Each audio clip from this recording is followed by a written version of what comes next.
سلام كمسك الختام عليكم أحبابنا يا كرام.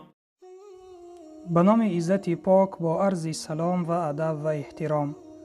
آیا راه به سوی بهشت را می خواهی؟ پس حدیث زیرین را گوش بده.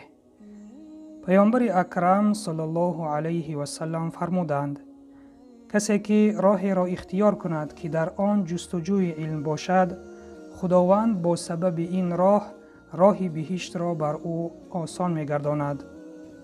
روایت مسلم.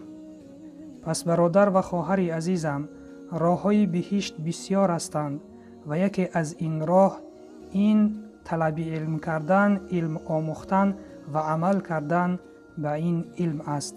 پس راه بهشت را با جستجوی علم، با طلب علم دریاب بکن. و سلام بر آن شخصانی که راه هدایت را پیش گرفتند.